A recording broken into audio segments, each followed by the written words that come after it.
Mom, oh no, this can't be.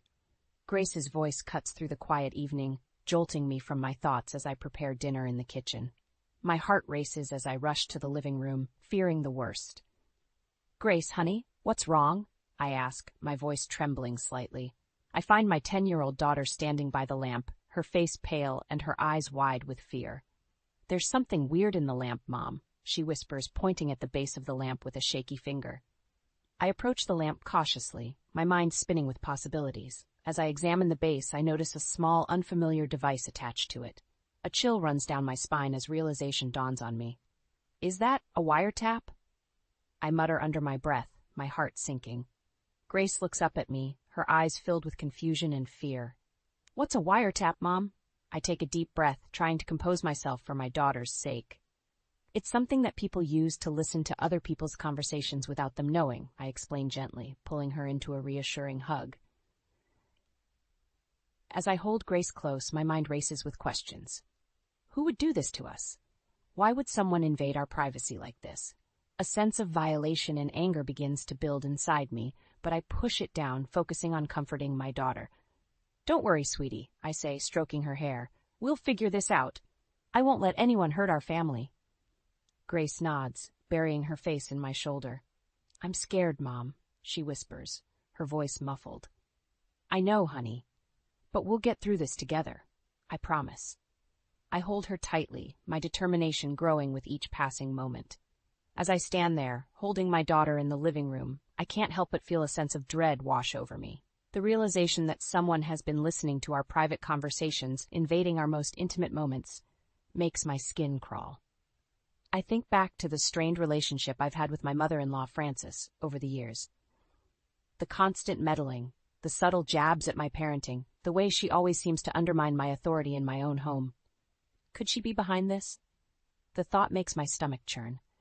I glance around the room, suddenly feeling exposed and vulnerable. How long has this been going on? What have they heard? The questions swirl in my mind, each one more unsettling than the last. But I know I can't let my fear consume me.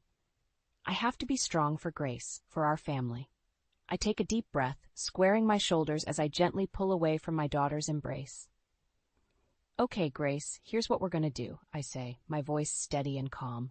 We're going to call the police and report this. They'll help us figure out who did this and keep us safe. Grace nods, her eyes still wide with fear but a glimmer of trust shining through. Okay, Mom, I trust you. Those 3 simple words fill me with a renewed sense of purpose. I will protect my family, no matter what it takes. I won't let anyone tear us apart or destroy the love and trust we've built. As I reach for the phone to dial 911, I feel a wave of determination wash over me. This is just the beginning, I know. But I'm ready to face whatever comes our way, armed with the love and strength of my family by my side. As I wait for the police to arrive, my mind drifts back to the countless times Frances has meddled in our lives. Her obsession with Doris has always been a point of contention, but I never imagined it would lead to something like this. I remember the day we moved into this house, how excited we were to start our new life together.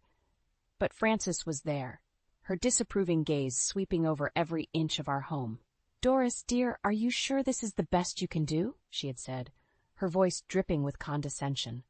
Over the years, her interference only grew worse. She would drop by unannounced, criticizing my cooking, my parenting, even the way I decorated our home.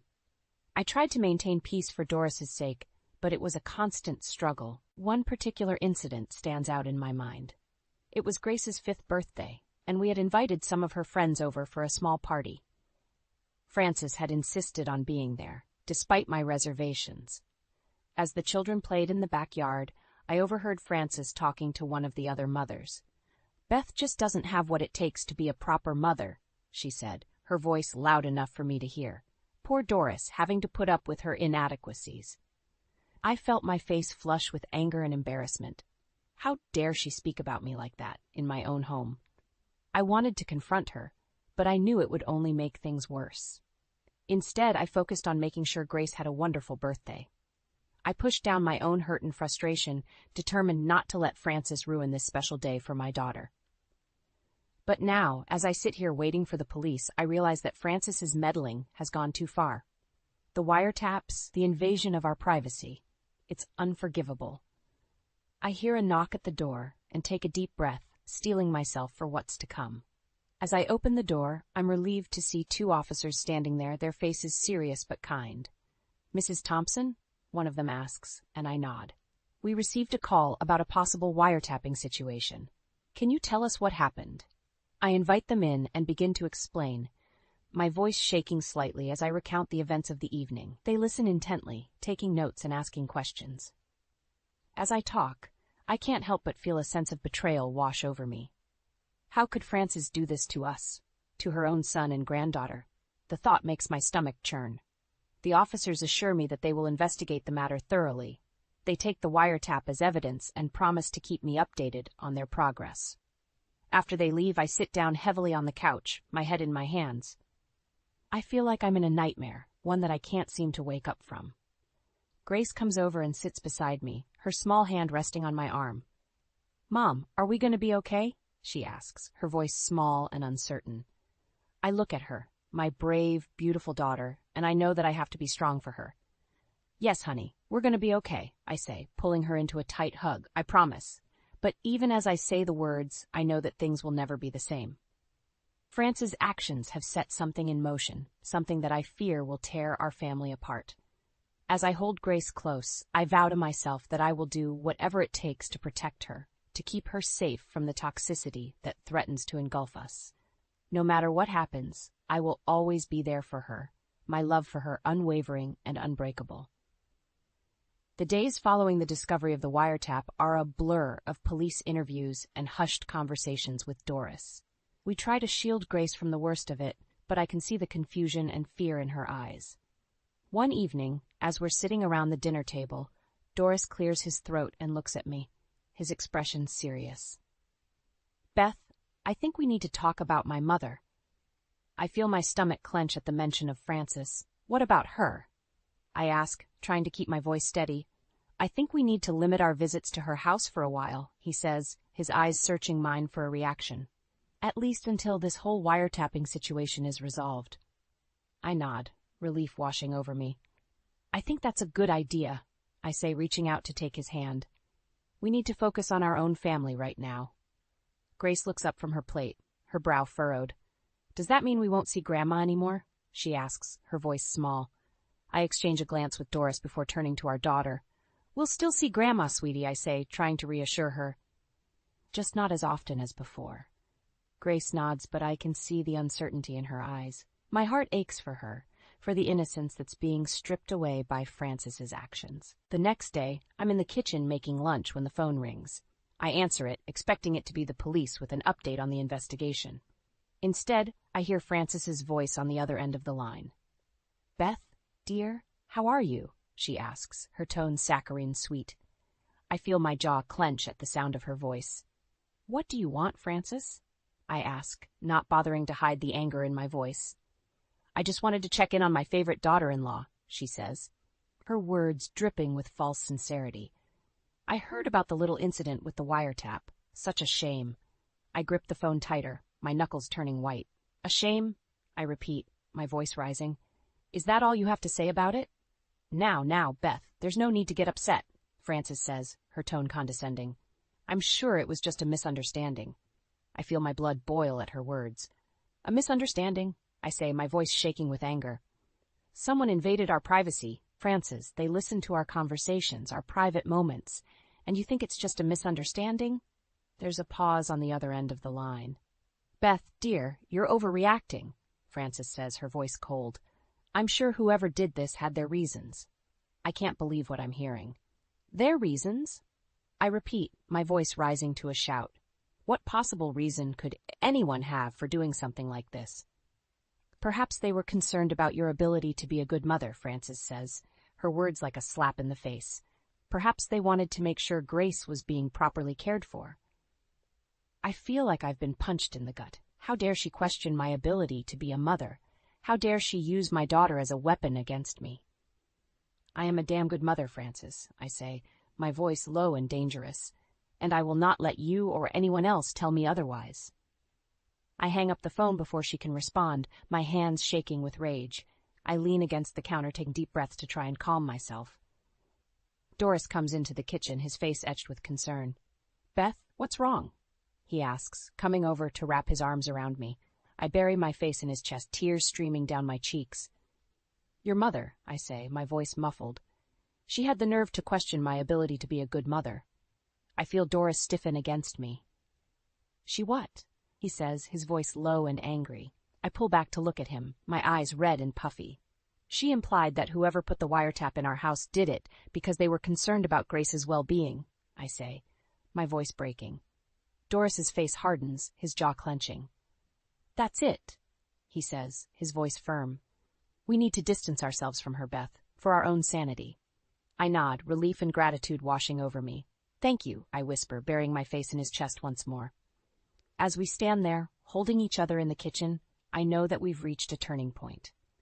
We can no longer allow Frances to control our lives, to dictate our happiness. It's time to take a stand, to protect our family from her toxic influence. No matter what it takes, we will find a way to break free from her grasp and build a life of our own, one filled with love, trust, and respect.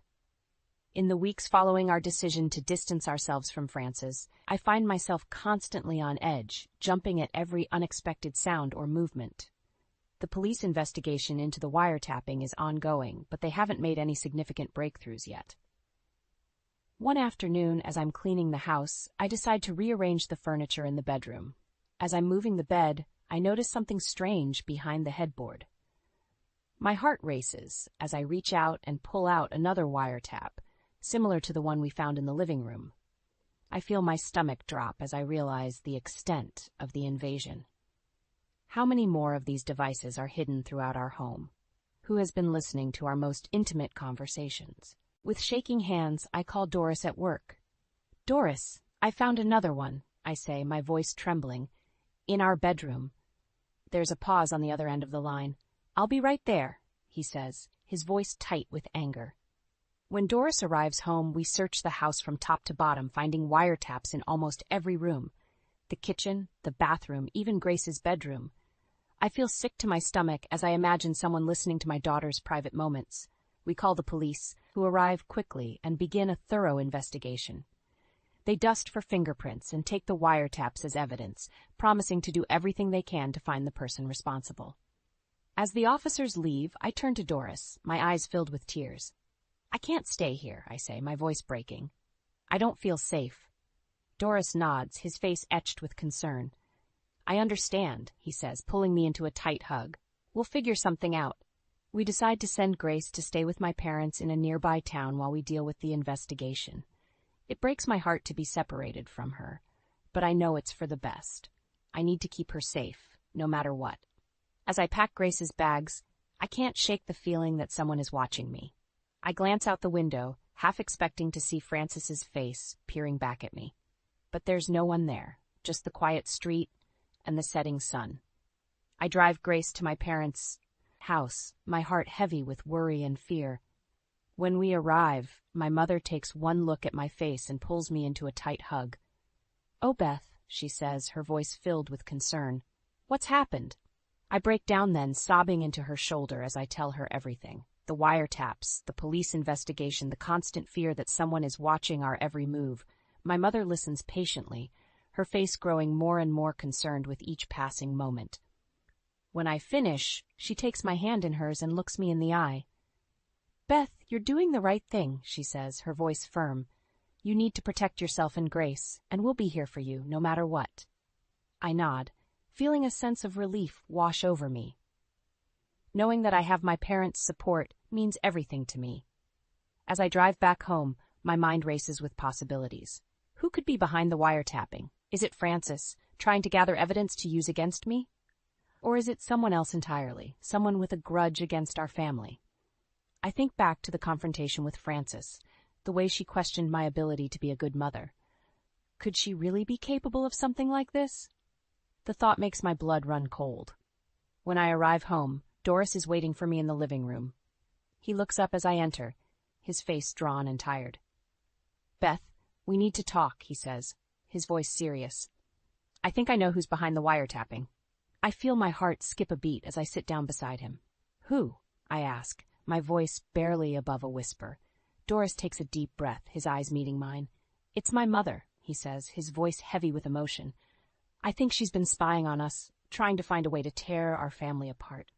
I feel like I've been punched in the gut. Frances, the woman who has made my life a living hell for years, is behind this invasion of our privacy. The betrayal cuts deep, leaving me reeling with shock and anger. As I sit there, trying to process this new information, I feel a sense of determination wash over me. I won't let Frances win. I won't let her destroy our family. No matter what it takes, I will protect Grace and Doris from her toxic influence.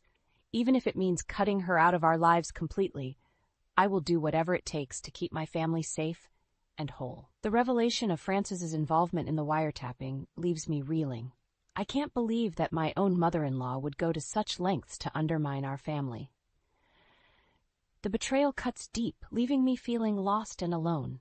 I decide to confide in my father, Paul, hoping that his wisdom and support will help me navigate this difficult situation. When I arrive at his house, he takes one look at my face and pulls me into a tight hug. "What's wrong, Beth?" he asks, his voice filled with concern. I break down then, telling him everything. The wiretaps, the police investigation, and Doris's suspicion that Frances is behind it all. My father listens intently, his face growing more and more serious with each passing moment. When I finish, he takes a deep breath and looks me in the eye. "Beth, I know this is hard, but you need to stay strong," he says, his voice firm. "You have to protect yourself and Grace, no matter what." I nod, feeling a sense of determination wash over me. "I know, Dad, but I don't know what to do. I feel like I can't trust anyone anymore." My father takes my hand in his eyes filled with compassion. "You can trust me, Beth. I'll always be here for you, no matter what." We decide to return to my house together, hoping to find some clues that might help us uncover the truth. When we arrive, the house is quiet and still, with no sign of Doris or Grace. As we make our way through the rooms, I can't shake the feeling that something is off. The air feels heavy with tension, and I find myself jumping at every unexpected sound. Suddenly, I hear a noise coming from the bedroom. My heart races as I push open the door, my father close behind me. There, crouched by the bed, is Doris. He looks up at us, his face pale and his eyes wide with fear. "Doris, what are you doing?" I ask, my voice shaking. He stands up slowly, his hands trembling. "Beth, I can explain," he says, his voice barely above a whisper. I look down at his hands and see that he's holding one of the wiretaps. My stomach drops as I realize what's happening. "Doris, you set this up with your mother?" I ask, my voice rising with anger. He shakes his head frantically. "No, Beth, I swear. I found it here, just now. I was going to remove it." I feel my father's hand on my shoulder, steadying me. "Doris, I think you need to tell us the truth," he says, his voice calm but firm. Doris takes a deep breath, his eyes filling with tears. "It was my mother," he says, his voice breaking. "She convinced me that Beth was cheating on me, that she was an unfit mother. She said she had proof." I feel like I've been punched in the gut. "And you believed her?" I ask, my voice barely above a whisper. Doris nods, his face etched with shame. "I'm so sorry, Beth. I never should have doubted you. I let my mother's lies cloud my judgment." I turn away from him, my heart breaking into a million pieces. The betrayal is too much to bear, the pain too deep to ignore. My father steps forward, his face hard with anger. "Doris, I think you need to leave," he says, his voice leaving no room for argument. Doris nods, his shoulders slumping in defeat. "I understand," he says, his voice heavy with regret. "I'll go." As he walks out of the room, I feel a sense of numbness wash over me. I can't believe that the man I loved, the father of my child, could betray me like this. My father pulls me into a tight hug, his voice soft and comforting. "Beth, I know this hurts, but you're not alone. We'll get through this together." I nod, feeling a sense of strength wash over me. I know that the road ahead will be difficult, but with my father by my side, I know I can face anything. As we stand there, holding each other in the quiet of the bedroom, I feel a sense of determination wash over me. I won't let Frances win. I won't let her destroy my family. No matter what it takes, I will protect Grace from her toxic influence. Even if it means leaving Doris behind, I will do whatever it takes to keep my daughter safe and happy. The days following Doris's confession are a blur of anger, heartbreak, and disbelief.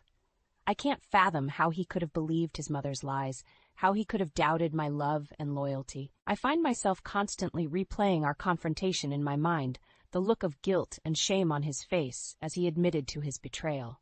The pain is almost too much to bear, but I know I have to stay strong for Grace. One evening, as I'm putting Grace to bed, Doris comes into the room, his eyes red and puffy from crying. "Beth, can we talk?" he asks, his voice barely above a whisper. I nod, tucking Grace in and kissing her forehead before following Doris out of the room. We sit down on the couch, the tension between us palpable. "Beth, I'm so sorry," Doris begins, his voice breaking. "I never should have believed my mother's lies. I never should have doubted you." I feel my anger rising, my voice shaking as I respond. "How could you, Doris? How could you think I would ever be unfaithful to you? How could you let your mother manipulate you like that?" Doris hangs his head, his shoulders slumping in defeat. "I don't know, Beth. I was weak. I let her get inside my head, and I didn't trust my own instincts." I shake my head, tears streaming down my face. "Do you have any idea how much this hurts, Doris? How betrayed I feel?" He nods, his own tears falling. "I know, Beth. I know I've hurt you deeply, and I'll never forgive myself for that." We sit in silence for a moment, the weight of his betrayal hanging heavy in the air. Finally, I take a deep breath and look him in the eye. "I need to know everything, Doris. What exactly did your mother tell you? What made you believe her?" Doris takes a shaky breath, his voice barely audible. "She told me that the neighbors had seen you with another man, that they had proof of your infidelity. She said that you were an unfit mother, that you were neglecting Grace." I feel my heart shatter into a million pieces. "And you believed her? Without even talking to me first?" Doris nods, his face etched with shame. "I'm so sorry, Beth. I was a fool. I let my mother's words poison my mind, and I didn't trust in our love." I stand up, my body shaking with anger and hurt. "I can't do this anymore, Doris. I can't live with someone who doesn't trust me, who lets his mother control our lives." Doris stands up, his eyes wide with panic. "Beth, please, I'll do anything to make this right. I'll cut my mother out of our lives completely. I'll go to therapy. I'll do whatever it takes to earn your trust back." I shake my head, my voice firm. It's too late, Doris. The damage has been done. I need to protect myself and Grace from this toxic environment." I walk towards the door, my heart breaking with every step. "I'm taking Grace, and we're going to stay with my parents for a while. I need time to think, to figure out what's best for us." Doris falls to his knees, his voice desperate. "Beth, please don't go. I love you. I can't live without you and Grace." I turn to face him, my eyes hard. "You should have thought of that before you let your mother destroy our family." With that, I walk out the door, my heart shattered, but my resolve strong. I know that the road ahead will be difficult, but I also know that I'm doing what's best for myself and my daughter. As I drive to my parents' house, Grace sleeping peacefully in the back seat, I feel a sense of clarity wash over me. I know that I deserve better than a husband who doesn't trust me, who lets his mother control our lives. I vow to myself that I will build a new life for Grace and me, one filled with love, trust, and respect. No matter what it takes, I will protect my daughter from the toxicity that threatens to engulf us. And as for Frances, I know that she will face the consequences of her actions. I will make sure that the truth comes out, that everyone knows the extent of her manipulation and deceit. But for now, I focus on the road ahead, on the promise of a brighter future for Grace and me. I know that we will emerge from this stronger, more resilient than ever before. Settling into life at my parents' house is a challenge, but their unwavering support and love make it easier to bear. Grace seems to be adjusting well, finding comfort in the familiar surroundings and the doting attention of her grandparents. As the days pass, I find myself growing stronger, more determined to uncover the truth behind France's manipulation. With my father's encouragement, I decide to confront the neighbors who were allegedly spreading rumors about my infidelity. Armed with a newfound sense of purpose, I make my way to the first neighbor's house, my father by my side. When Mrs. Johnson opens the door, her face falls as she sees me standing there. "Beth, I'm so sorry," she begins, her voice trembling. "I never meant to cause you any harm." I take a deep breath, trying to keep my anger in check. Mrs. Johnson, I need to know the truth. Did Frances tell you that I was cheating on Doris? She nods, her eyes filling with tears. She did. She said that she had proof that she had seen you with another man. I feel my heart sink, the weight of Frances's lies crushing me. And you believed her? Without even asking me first? Mrs. Johnson hangs her head in shame. I'm so sorry, Beth. I should have known better. Frances can be so convincing, and I let myself get caught up in the gossip. I nod, my anger slowly giving way to a sense of betrayal. Do you have any idea how much damage your words have caused, how much pain you've inflicted on my family? She shakes her head, tears streaming down her face. I'm truly sorry, Beth. I never meant to hurt you. I'll do whatever I can to make this right. My father places a comforting hand on my shoulder, his voice calm and steady. Thank you for your honesty, Mrs. Johnson. We appreciate your willingness to set the record straight. We leave her house, my heart heavy with the knowledge of just how deep Frances' manipulation runs. As we make our way to the other neighbors' homes, the story remains the same. Each one admits to being taken in by Frances's lies, to spreading false rumors without any proof. By the end of the day, I'm exhausted, my mind reeling from the extent of Frances's deceit. But I also feel a sense of vindication, knowing that the truth is finally coming to light. When we return to my parents' house, I find Grace waiting for me, her face etched with concern. Mom, are you okay? She asks, wrapping her arms around me. I hug her tightly, my voice thick with emotion. I will be, sweetie, I promise. That evening, as I tuck Grace into bed, I hear a knock at the front door. My father answers it, and I hear the sound of raised voices coming from the living room. I make my way downstairs, my heart racing as I see Frances standing there, her face twisted with anger. How dare you turn the neighbors against me? She spits, her eyes blazing with fury. I feel a surge of strength coursing through me, my voice steady and calm. I didn't turn anyone against you, Frances. You did that yourself, with your lies and manipulation. She scoffs, her voice dripping with disdain. You've always been jealous of my relationship with Doris. You've been trying to turn him against me for years. I shake my head, my voice rising with each word. No, Frances. You're the one who's been trying to turn Doris against me. You're the one who's been poisoning our marriage with your lies and deceit. My father steps forward, his voice firm and unyielding. I think it's time for you to leave, Frances. You've caused enough damage to this family. Frances's face falls, the reality of her actions finally sinking in. She turns to leave, her shoulders slumped in defeat. As the door closes behind her, I feel a sense of relief wash over me. I know that the road ahead will be difficult, that the wounds inflicted by Frances's betrayal will take time to heal. But I also know that I'm not alone. With the love and support of my family, I will find the strength to rebuild my life, to create a future filled with trust, respect, and happiness. And as for Frances, I know that she will face the consequences of her actions. The truth has a way of coming to light, and she will have to live with the knowledge of the pain she's caused. But for now, I focus on the present, on the love and laughter that fills my parents' home. I know that together, Grace and I will emerge from this stronger, more resilient than ever before. In the weeks following my confrontation with Frances, I throw myself into building a new life for Grace and myself. With the support of my parents, I find a full-time job at a local bookstore, relishing the opportunity to immerse myself in a world of stories and imagination. Grace continues her swimming lessons, finding solace and joy in the water. I watch her glide through the pool, her face lit up with a smile, and I feel a sense of pride and love wash over me. One afternoon, as I'm sorting through a new shipment of books, my phone buzzes with an incoming call. I glance at the screen, my heart skipping a beat as I see Doris's name.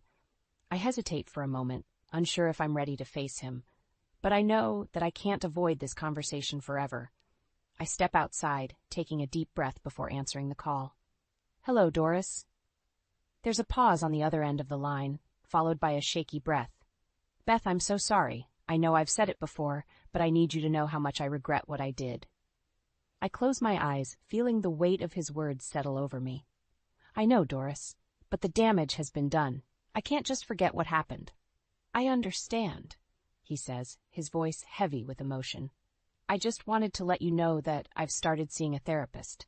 I'm trying to work through my issues to understand why I let my mother's manipulation get to me. I feel a flicker of hope in my chest, but I push it down, knowing that I can't let myself get caught up in false promises. That's good, Doris. I'm glad you're getting help.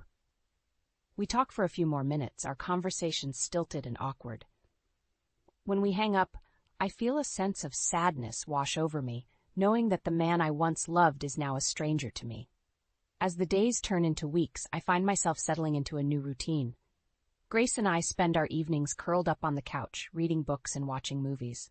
On weekends, we explore the city, discovering new parks and museums. I hear whispers around town about Frances, about how she's become a pariah in the community. People cross the street to avoid her, their faces etched with disgust and anger. Part of me feels a sense of satisfaction, knowing that she's finally facing the consequences of her actions. But another part of me feels a twinge of pity, knowing that she's now living a life of isolation and loneliness. One evening, as I'm tucking Grace into bed, she looks up at me with wide, curious eyes. "Mom, do you think Grandma Frances is sorry for what she did?" I pause, considering my words carefully. "I don't know, sweetie. Sometimes people do bad things because they're hurting inside, and they don't know how to deal with their pain." Grace nods, her brow furrowed in thought. "I hope she learns to be a better person." I smile, feeling a surge of love and pride for my wise, compassionate daughter. Me too, Grace. Me too. As I lay in bed that night, I find myself reflecting on the journey that brought me to this moment. The pain and betrayal, the fear and uncertainty, the strength and resilience that I never knew I possessed. I know that the road ahead will be difficult, that there will be challenges and obstacles to overcome. But I also know that I'm not alone, that I have the love and support of my family to guide me through. And as I drift off to sleep, I feel a sense of peace wash over me, knowing that no matter what the future holds, I have the strength and courage to face it head-on. Because I am Beth Thompson, a survivor, a fighter, a woman who refuses to be defined by the actions of others. And I know that with the love of my daughter and the support of my family, I can overcome anything that life throws my way.